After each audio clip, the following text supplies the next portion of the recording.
whatever. If you can ship it, you will always have value. Wait for the next iteration or the next sprint and just make a note of all the things you want it to still have and do it in the next sprint. But at this deadline, before this deadline, just ship it, whatever stage you are in, right? So that is always better to ship it rather than perfecting it. What's up, people? My name is Ankit Dwal. Welcome to Mountwood Studio Show. Do you know how to run a design business successfully? No? I can teach you. Stay tuned because what's coming next can change your entire life. Hmm. Also, we have spent my experiences. I'm not total experience is like 5+ years right Yeah, now, and yeah, your experience is almost similar. Okay, yeah. and what are the design problems that you see in an industry, and not specifically in the design industry? Like, if you see a bad design, this is how you will feel, or like one example we have seen that design industry till now is not getting the insights or the eye of the people as it should be.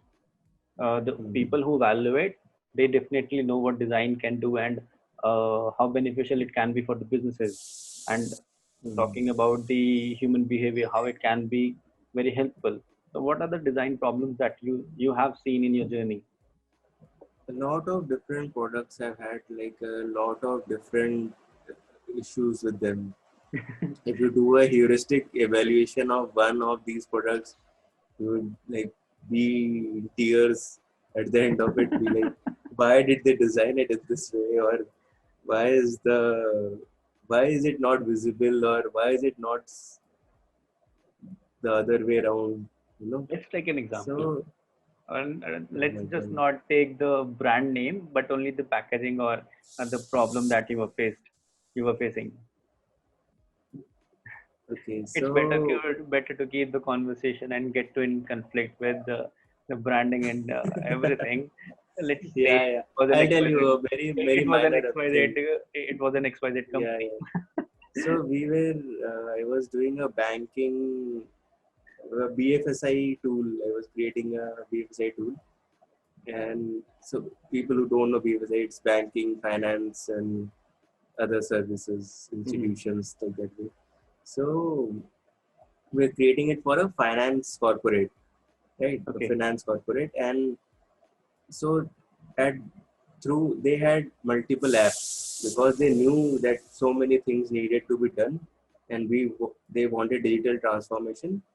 So they had a product team and they created tools that would calculate all your money and related queries, and if you put so much money, how much return, this much money, how much return, this kind of portfolio, like a risky portfolio, how much return, a traditional portfolio, how much return, and what if I take out certain money in the middle, so how much would I, so all kind of calculators and things, right? They also had a tool where you could see how much money you have actually put in, right? They also had a tool where you can actually transact. So you can say, okay, sell these shares, buy these shares, do everything. And one more tool, that is a dashboard where you can see like a quick snapshot every day, because these all these transactions, some of most of them, 80% of it is for the long term.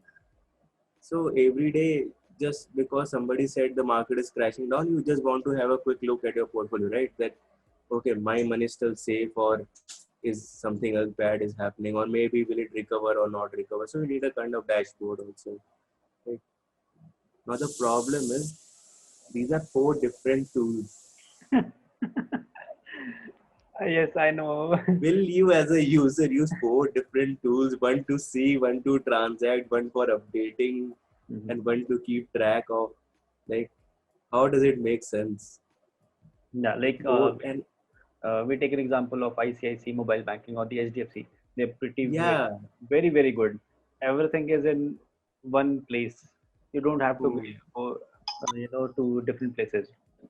was a challenge for us to go to their CEO, and he's like, we said, scrap everything, all the sprints that you have, decide right now in this room if that do you want to put all these together in one app, or do you want four different approaches and four different websites for these approaches? Mhm. What, which one is it you're looking at, right? So like it's very, it was very difficult for them to understand and take us. Mhm.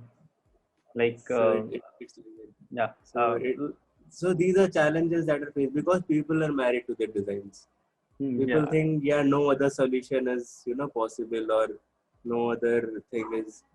Um, so it is like that, and it's very difficult, because you have thought ahead, and you have already made plans about how you are going to hire people and develop a solution and solve the big problem, and at the same time you're looking at four different things, but initial research is showing that there's no scope of this product if these are four different products. If it is not a unified product, nobody, it is adding to your frustration, so nobody is using it. So Mhm. what is the point of you going, transforming your entire business digitally, and people are already frustrated with your digital tools? What is the point? Aren't you losing out customers? And you are in the banking centers, you can't even lose one customer. One customer is paying you money, right? So yeah, isn't it? Yeah. So it's very, like, for us it seems very logical, but for a person who doesn't understand where we are coming from and what we are saying and all the thought process behind it, it they you have to make your clients trust you, Mhm. and you sometimes have to put down your feet and say, like, no, take a decision now, because going round and round in tangents won't help you, right? So, and also sometimes you need to handhold them and make them trust you, saying that, okay, don't worry, this is how this will go, and this is how. Mhm. Obviously you can't have, because unlike marketing or sales and marketing, you don't have, you what do you say, projections. You have only UX. I don't think UX ever gives out projections. It's very hard, right? You It is can't all have about the data and the hypothesis that you will be giving. hypothesis, yeah, and you have to test it, and you have to, like, constantly iterate it. So unlike, so if you go to a CEO, he's not understanding where you're coming from. He's saying, you don't have projections for me. You're telling me to take a drastic step. I don't know you. I don't know your agency. I don't know what kind of solution you're telling me to create, and people I already have on board, how will they move into that product, right? So yeah, definitely challenges from, if you look at his perspective as well, Mhm. right? But yeah, you have the tactics and the business. If you have to be like, be a owner of the changes that you are addressing, and you have to look it through. You have to have, like, this has very little to do with research, right?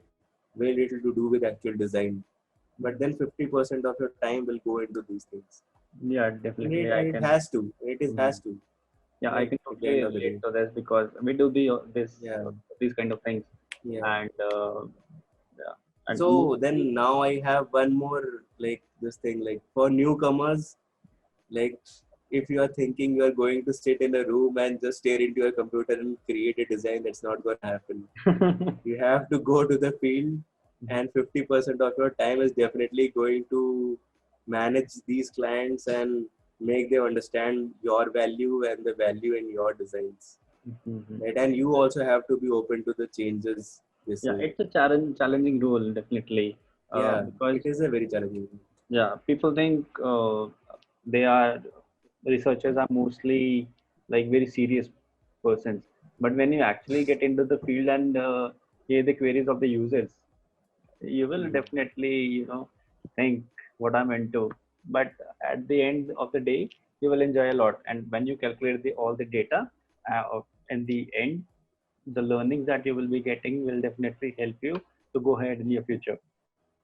Yeah. Definitely, definitely. And the company definitely benefits if if they are hiring UX researcher and having a particular R&D department. Like one of my friend who was working in the Hero Cycles in Ludhiana, Mm. they they were having their R&D department. And let's suppose it's for a child, it's just a cycle, but for the company it should have a proper research, so that they can stay in the market, what's coming in the market, that can be analyzed, Definitely. and their product can be improved according to the market trend. So it is very important.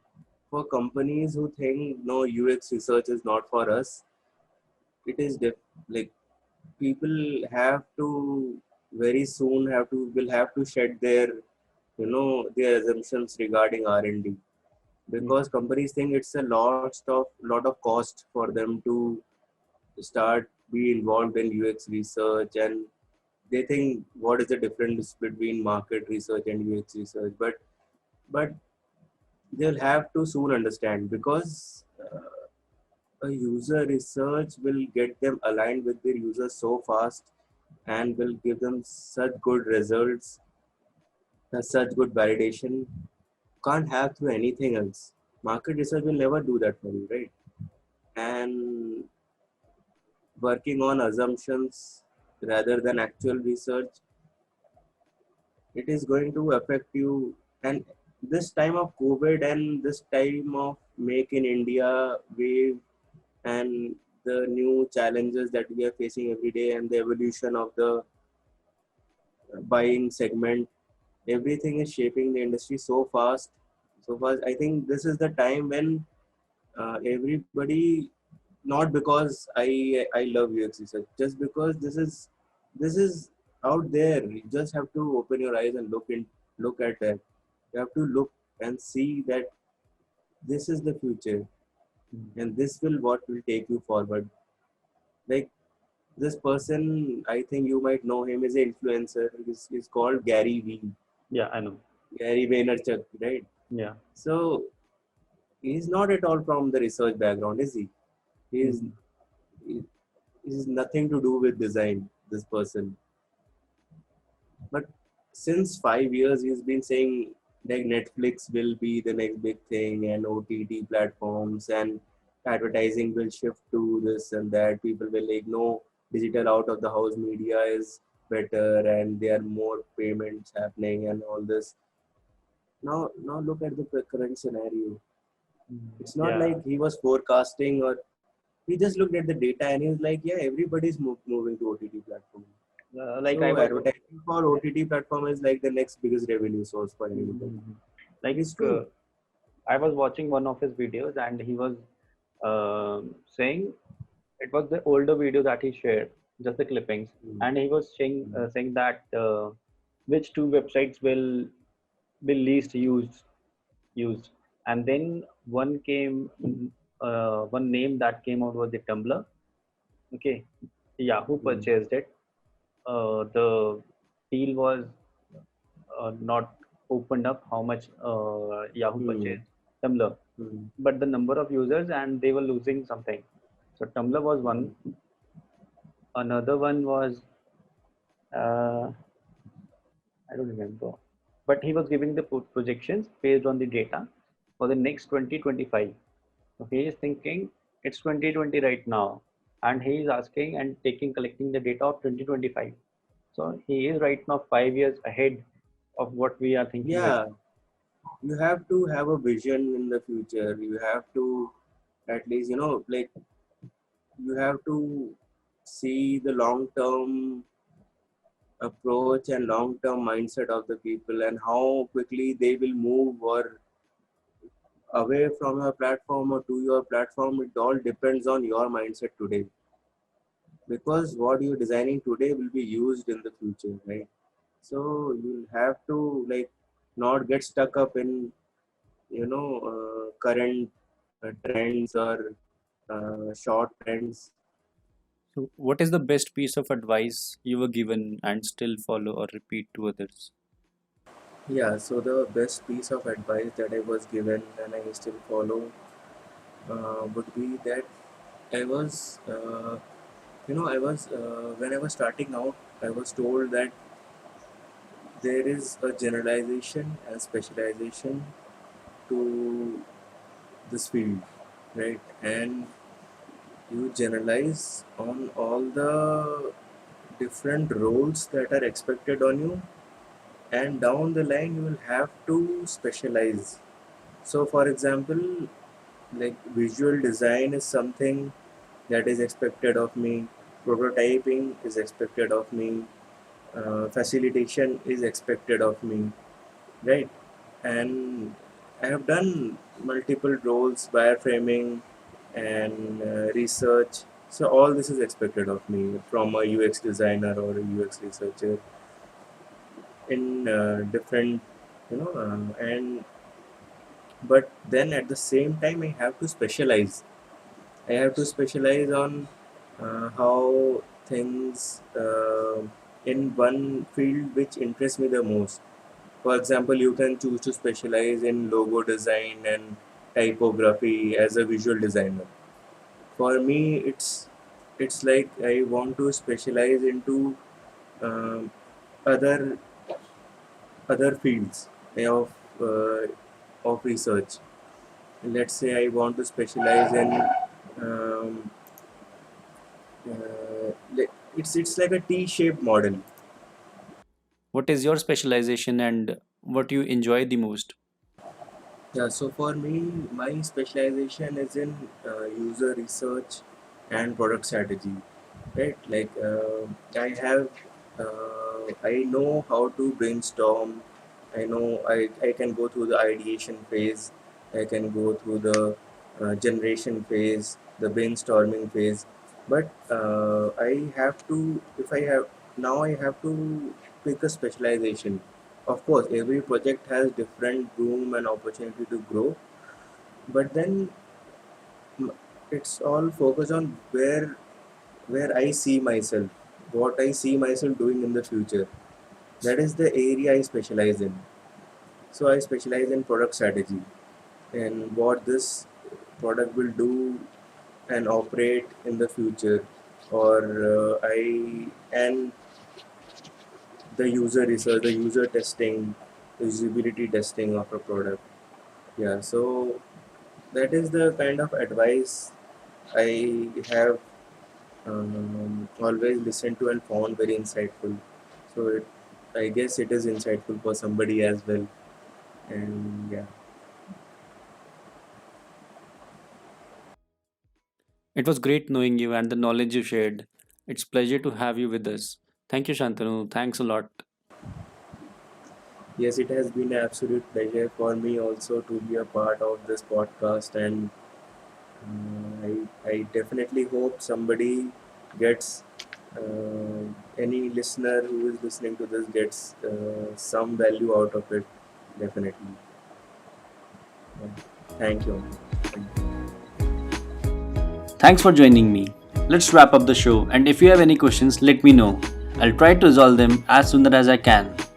Do follow us on Instagram, Facebook, Apple Podcasts, Spotify, etc., and subscribe to our YouTube channel so that we can continue to create content for you guys which will help you in running design business successfully.